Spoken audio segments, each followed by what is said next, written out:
down or doing waka waka? Is the cedi really behaving or it's just pretending for the cameras? Well, that's why you need a show that breaks it all down without breaking your head. The Afternoon Business Review gives you clear analysis, fresh updates, and smart insights without the stress.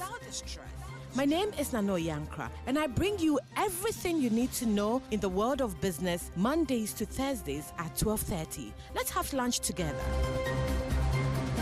The Afternoon Business Review, where Ghana's Business Day gets explained. Did you know, as a consumer in Ghana, you have the right that protects you whether you buy goods or pay for services?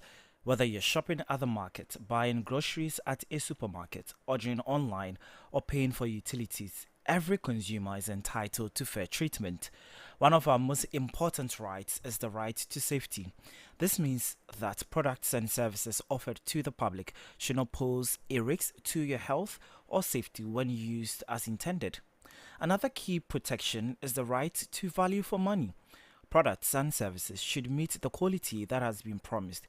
If you purchase an item that is defective or significantly different from what was advertised, you have the right to seek a remedy. Consumers also have the right to be heard.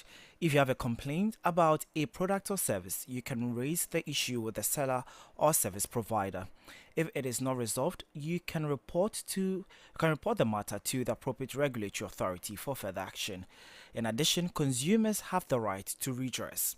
Depending on the circumstances, this may include a repair, replacement, refund, or compensation if goods or services fail to meet acceptable standards. So knowing your rights is the first step towards protecting yourself. An informed consumer is an empowered consumer, and understanding these rights helps promote fairness, accountability, and better service delivery in the marketplace. Hello, good afternoon, and welcome to the Afternoon Business Review, where we tell you what moves markets and money.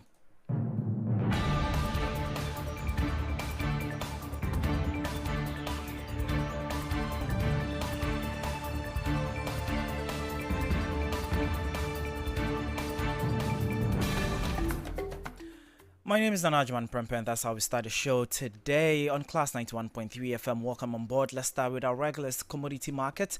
Let's check how much gold, cocoa, and crude oil are selling on the international market. For crude oil is being pegged at $79 per barrel. Gold is selling at $4,038 per ounce, and cocoa is priced at $5,738 per metric ton. So this afternoon, if you're wondering how much your dollar is going for or how much you need in terms of cedis to get a dollar, I'm here for you. So on the international interbank exchange rate this afternoon from the Bank of Ghana, the dollar is selling at 11 cedis 52 pesos and is buying at 11 cedis 51 pesos.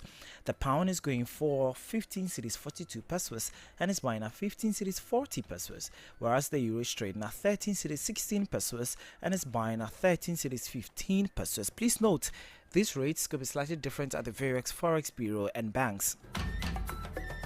And as usual, as always, we say on the show, don't go to the black market. Neither should you go to Accra, Tudu Circle Airport, or engage any guru boy.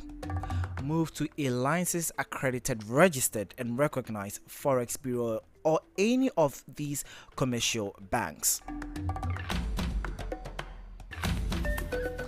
And Caitlin Dazi from Databank is up next with stock updates. The stock market regained momentum on Tuesday with price gains in 6 equities against the lone laggard. The top gainers were intravenous infusions, Port and Total Energies, while ETI declined. Driven by the price gains, the Ghana Stock Exchange Composite Index surged to a year-to-date return of 68.78%, while the Databank Stock Index surged to a year-to-date return of 88.12%. MTN Ghana traded the most, accounting for 85.7% of the market turnover after trading 3.79 million shares across 22 counters. For Databank Research, Caitlin Dazi. And in the studios of Class 91.3 FM, my name is Agyemang Prempeh. It's 40 minutes past the hour 12, and it's now time for us to check out stories shaping both the local and international economies. And let's start straight from Ghana, as the Minister of Lands and Natural Resources, Emmanuel Amakofi-Boa, has announced that the government's revised mining law will put an end to the practice of investors holding on to mining licenses without carrying out exploration activities. According to the minister, the new legal framework is aimed at ensuring that mineral resources are developed efficiently and that licenses are granted to investors who are committed to active exploration and mining.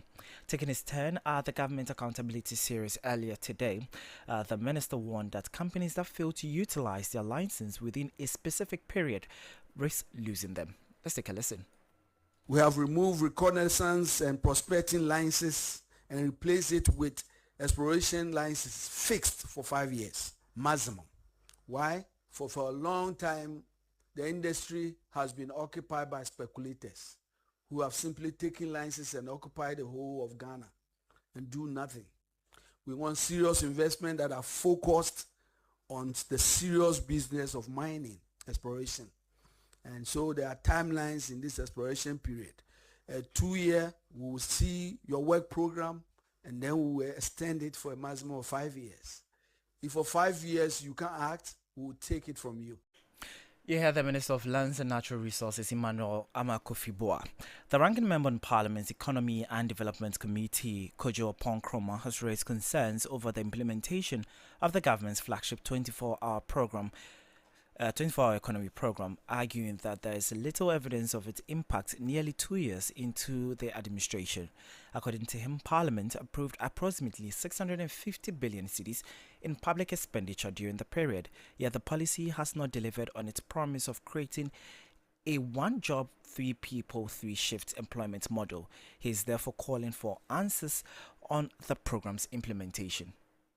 Mr. Speaker, as we went through the policy document and looked out for what the next steps were, we were told to look out for two specific things. One is a 24-hour economy market. 24-hour economy market. That's what we are now being told to look out for. And two is a list of incentives which will incentivize the private sector to start operating the 133 shift. I want to speak quickly to these two things that at the end of the day we are now being asked to look forward to. Because, Mr. Speaker, you will recall that the bill that was passed did not provide for all of the items in the shift that were spoken about. So now we are told to look out for these two things. Mr. Speaker, there are markets in this country, in many of these districts, that do not operate 24 hours. In fact, even for those traditional markets, they have to wait for what you often call a market day. Now, the government is going to spend tens of millions of Ghana cedis on building new 24-hour markets with the expectation that nothing new having been done in the economy, just the mere creation of these markets will now cause people to buy and sell in them for 24 hours.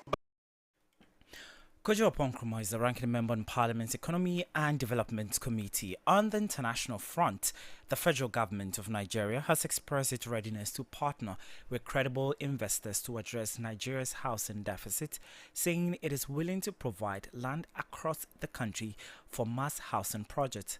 The Minister of Housing and Urban Development, Mutafa Dama, in a statement issued by the Ministry's Director of Press and Public Relations, Badamasi Haiba, after a Chinese delegation led by its chief engineer, Louis Chima, sought a partnership with the federal government to deliver large-scale affordable housing across the country. Dama commended the company for its interest in investing in Nigeria's housing sector, noting that the proposal aligns with President Bola Tinubu's renewed hope agenda, which prioritizes expanding access to affordable and sustainable housing through public-private partnerships. The minister said the ministry remained committed to creating an enabling environment for genuine investors by facilitating access to land and providing institutional support for successful project implementation. So those are stories shaping both the local and international economies.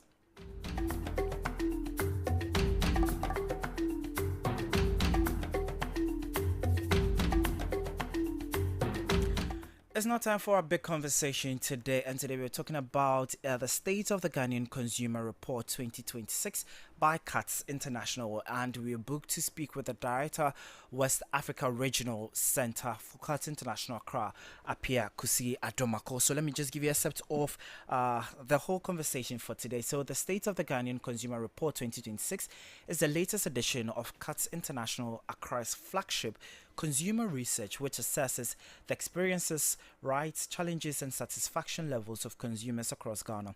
The report, built on the 2025 study, is intended to provide evidence for policymakers, regulators, and businesses on the state of consumer welfare in the country. The report seeks to measure consumer satisfaction across key sectors, assess public awareness of consumer rights, examine the effectiveness of complaints and redress systems, identify the biggest challenges facing Ghanaian consumers, and recommend policy reforms to strengthen consumer protection.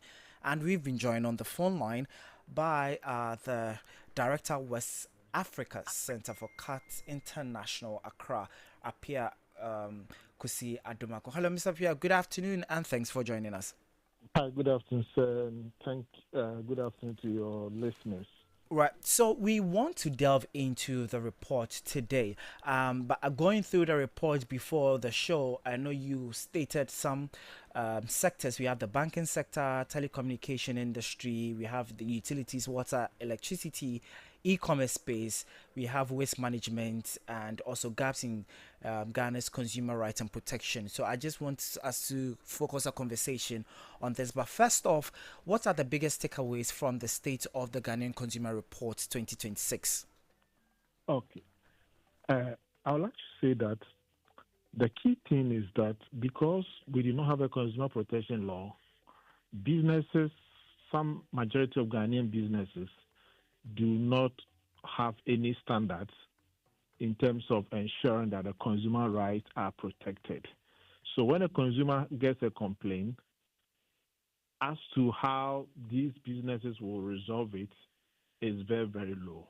And sometimes you even call a consumer will call a customer service to complain about something, and the consumer would expect that after the matter has been resolved, the institution will give a feedback that, look, your issue has been resolved. They don't get a feedback. There is also an issue of consumer illiteracy about their rights, because you can only fight or talk about your rights only when you know them. Consumers, majority of Ghanaian consumers didn't know their right. And this kind of illiteracy made no exception between those who are learned and those who are not even learned. And so that is a big issue. Another thing that we also realize is that a lot of Ghanaians will do farmer nyame or enyashi jamanenka. And so for that reason, businesses in Ghana are also not under any compulsion, under any incentive to be able to improve upon their service. You look, the study ran across 8 services: telecom, water, electricity, aviation, road safety, banking, e-commerce, sanitation. And when you look at the e-commerce sector, for example, there's a whole lot of inconsistencies and fraud. That somebody will order an item, you will pay it online, and the thing will not be delivered to you, and the consumer will not be able to even trace or track where the thing is. You report to the police are not unable to help you. And so the e-commerce sector, in most countries, the e-commerce sector is what is driving the economy. But in Ghana, because of the lack of enforcement and protection and safeguards in that sector, a lot of consumers are kind of staying back in patronizing the e-commerce. You come to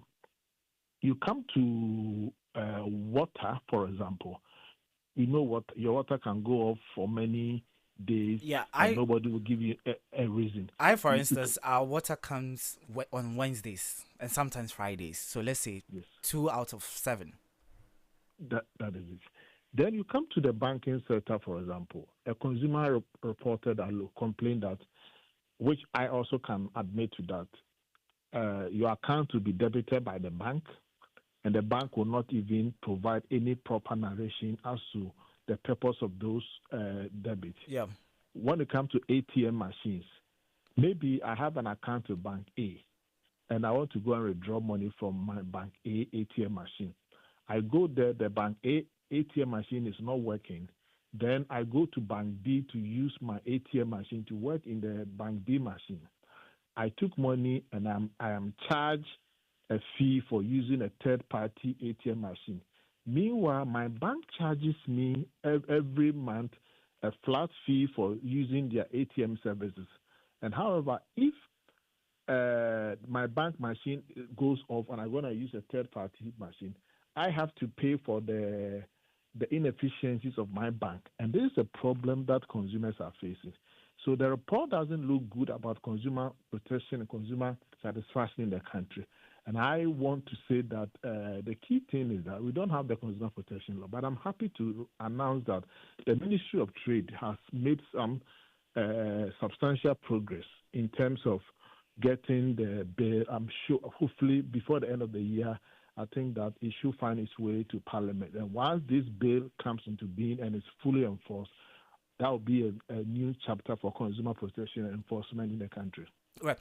So, Mr. Agyemang, I want to know, in the process of putting this whole report together, which sector recorded the highest in terms of consumer rights violation? I would say that the telecom sector is an issue that, because everybody has a mobile phone. More than, when you look at, there are more mobile SIM cards in Ghana than total Ghanaians who live here. So, of course, you will find the telecom sector. And telecom sector also dovetails into the mobile money issue. So that is one. The banking sector, to custom fraud on people's account. Road safety, people complain that when they travel and they are in commercial car, they see their life being gambled by some of these drivers who do not even follow the road safety instructions, over speeding and doing dangerous overtaking and whatever. So, in summary, I would say the telecom sector, the road safety, and then also in the sanitation, it's bad. People have paid money to sanitation company where they are charged a monthly fixed fee. And then the garbage company are supposed to come there once every week to pick the garbage. Some of the companies come there once in a month or twice in a month. And this, especially in rainy season, for example, if you leave garbage unattended to, it will lead to spread germs and cholera here and there. And we've seen what happened last 2 weeks with the flooding in Accra, and last week what the president initiatives came cleaning your society. And on the sanitation, we've seen that the assemblies are also not doing enough when it comes to sanitation in this country, because they are supposed to be enforcing the enforcement mechanism. Businesses will finish their trade close all day, and then they will leave a garbage there. Assembly people don't move around, and all that they are looking at is property taxes and here and there. I think that we need, when it comes to the sanitation, the assemblies need to do a lot of work with regards to this. So, also want to know, what does the report say about consumers' purchasing power? Because it looks like we are putting ourselves out there. We are going in for the goods and the services. So, if these sectors are not treating us fairly, what does the report also say about we consumers having the power to go in for what we want? Consumers have got a purchasing power, and the purchasing power you've seen from the Ghana statistical data show has increased considerably. And if consumers are to use that purchasing power as a capital, as a bargain, that look, if you do not do A, B, C, D, and D, you will not come to your shop to buy again. And that's, we did a focus group discussion during the study. I think that was in Kumasi or where somebody told us that he goes to buy bottled water and sachet water from a particular shop. And that particular shop, the cuvette there, the metallic cover of the cuvette has been removed. And they told the shop owner to have the thing fixed, because anytime they are reversing or they are moving forward, their car might fall into it. The shop owner decided not to, resolve that. So after 3 attempts, they decided to boycott that particular shop owner and find where when they go to shop, it will be safer for them to shop. Because as a business, you have to respect consumer. In Ghana, when you go to the shop, you go to they think that they are doing you a favor. But businesses exist because consumers are there to buy your services. But and the way we treat consumers, is very bad. And I think it's a general attitude of I don't know whether Ghanaians have not been raised well with regards to how to treat consumers with respect. You go and buy a product from the shop. They say goods sold here are not returnable. And when somebody tells you that the goods sold are not returnable, it is a clear indication that what the person is selling to you is not fit for purpose. Because if you believe that you are selling to me a watch, and this watch is of value and is very strong and durable, then you should be able to tell me that if you take it and it doesn't work, bring it back to me and I'll fix it for you or I can replace it for you.